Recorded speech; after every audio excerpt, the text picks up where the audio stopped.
Well, we're in 2023, and we're here with the first Minecraft 1.19.4 Snapshot 23W03A.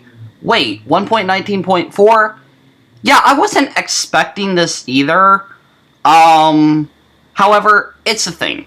We'll talk about 1.20 later, but let's talk about what's coming in 1.19.4, or at least quite a few things, because on the technical side, there are a ton of changes.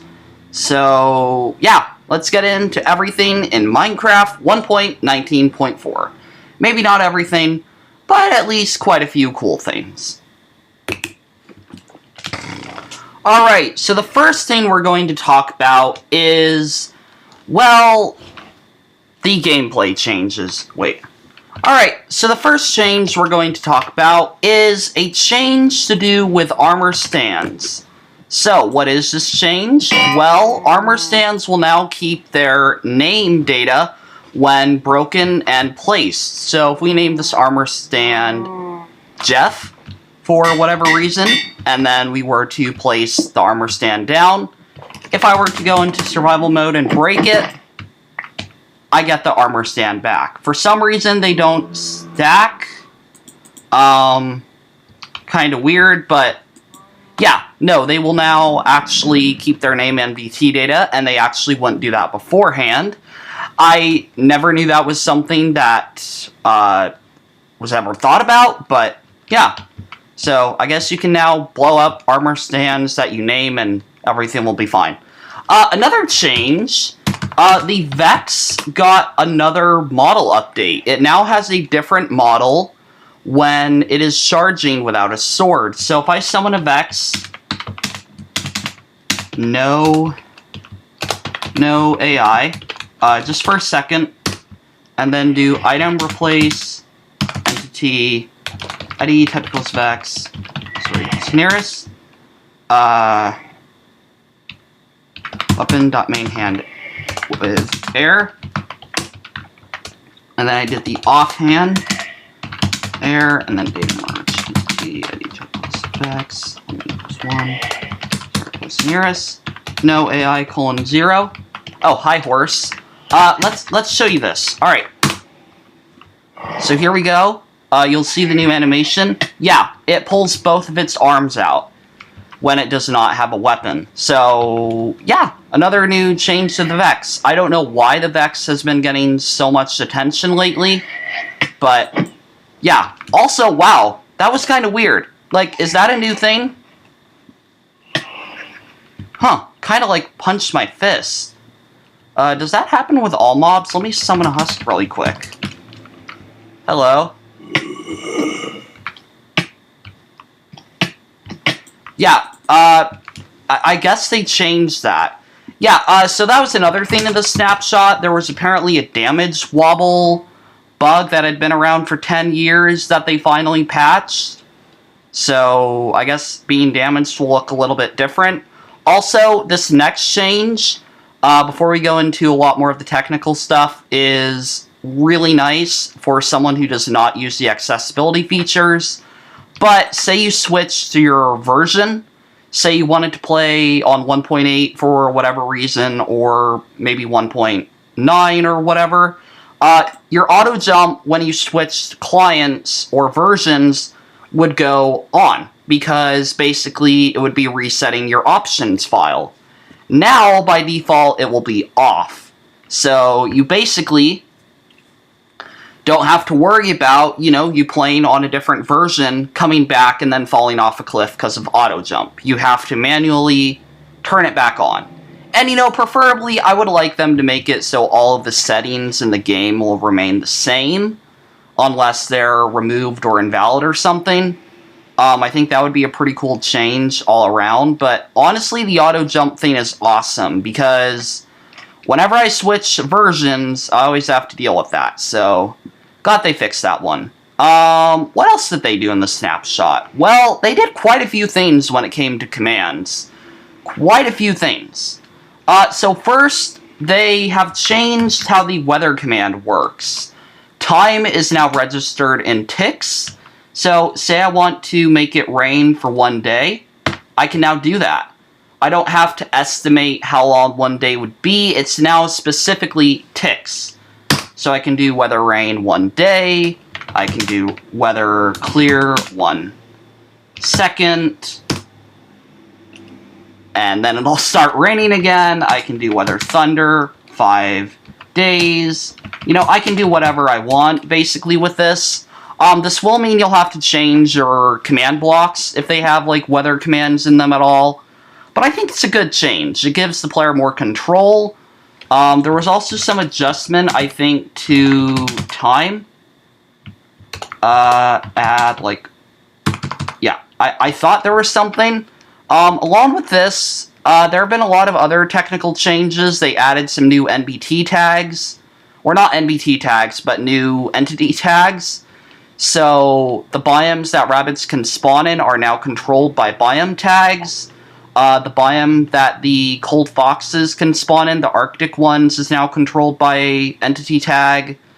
But the biggest feature in this snapshot would have to be the addition of, well, the new ride command. So, if I ever wanted to make it so, and I could get I don't know, what should ride a goat? A pillager? Alright, so here's what I would do. Because before you couldn't do this. I mean, you could, but it required a lot more work, and it also had less control. So let's say I want this pillager to mount this goat. What I'm going to do is run execute as, and then we're going to copy this entity's data. So hello pillager, run at s, run, and then we're going to do ride mount, and that should work at s, I think. Oh, well, that was backwards. But you get the idea.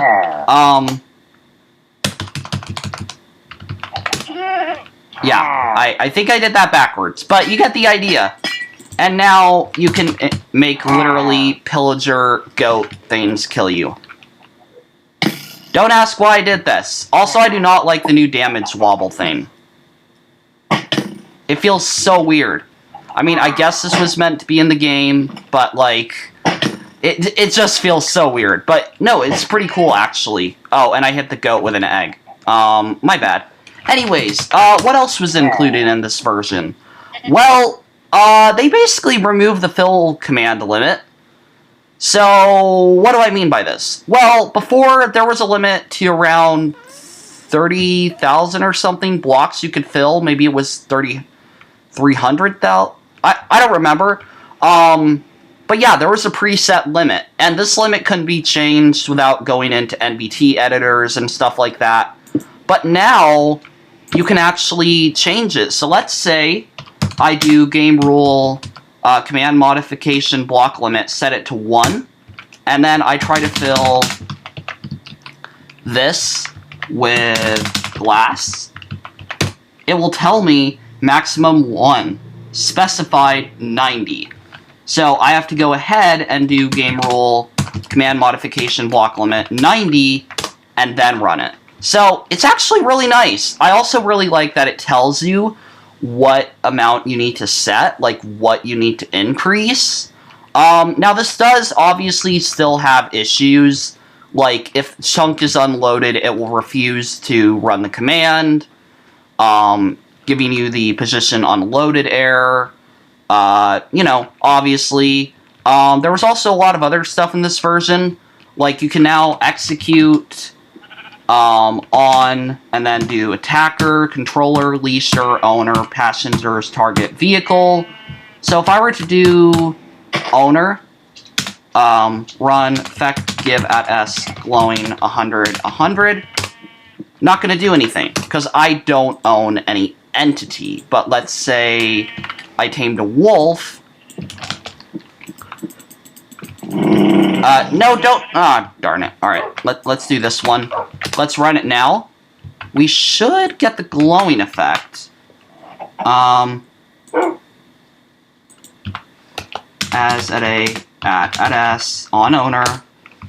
Yeah, I don't know what's wrong with this. It's meant to work. On owner. Yeah, I don't know. But they added this new parameter. They also went ahead and made it so you can do, I think, if dimension, which I don't think was a thing before.